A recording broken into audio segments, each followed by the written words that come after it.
केंद्रीय कर्मचारियों और पेंशन भोगियों के लिए बजट के माहौल के बीच एक राहत भरी खबर सामने आई है, जो सीधे तौर पर उनकी सैलरी और जेब पर असर डालने वाली है। दरअसल केंद्र सरकार हर साल 2 बार यानी जनवरी और जुलाई में महंगाई भत्ते और महंगाई राहत में संशोधन करती है, यानी डीए और डीआर में, ताकि बढ़ती महंगाई के बीच कर्मचारियों की परचेजिंग पावर बनी रहे।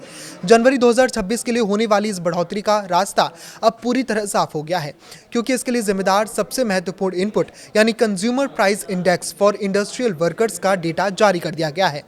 श्रम और रोजगार मंत्रालय की ताज़ा रिपोर्ट के मुताबिक दिसंबर 2025 के लिए सूचकांक को 148.2 पर बरकरार रखा गया है, जिसका मतलब है कि नवंबर और दिसंबर के बीच इंडेक्स में स्थिरता रही है। All India NPS employees federation जैसे संगठनों का विश्लेषण कहता है कि इन आंकड़ों के आधार पर इस बार डीए में 5% की शानदार वृद्धि तय मानी जा रही है। अगर ये 5% की बढ़ोतरी लागू होती है तो केंद्रीय कर्मचारियों का कुल महंगाई भत्ता 58% से बढ़कर सीधे 63% के आंकड़े को छू लेगा। इससे पहले जुलाई 2025 में सरकार ने डीए को 55% से बढ़ाकर 58% किया था। इस बढ़ोतरी का सबसे ज्यादा फायदा उन लाखों सरकारी कर्मचारियों और पेंशन भोगियों को मिलेगा जो पिछले काफी समय से इस घोषणा का इंतजार कर रहे थे।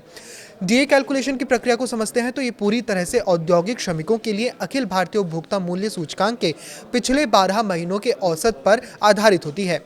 जैसे कि श्रम मंत्रालय महीने दर महीने के सूचकांक जारी करता है, एक्सपर्ट्स इसके आधार पर फाइनल परसेंटेज निकाल लेते हैं। इस बार दिसंबर का डेटा आने के बाद 5% का उछाल तय नजर आ रहा है, जिसकी आधिकारिक घोषणा जल्द ही कैबिनेट की मंजूरी के बाद कर दी जाएगी। ये वृद्धि न केवल कर्मचारियों के मासिक वेतन को बढ़ाएगी, बल्कि रिटायर हो चुके कर्मचारियों की पेंशन में भी एक सम्मानजनक इजाफा करेगी, जिससे बजट के इस दौर में उन्हें महंगाई के मोर्चे पर बड़ी राहत मिलने की उम्मीद है। इस पर आपकी क्या राय है, हमें कमेंट करके जरूर बताएं।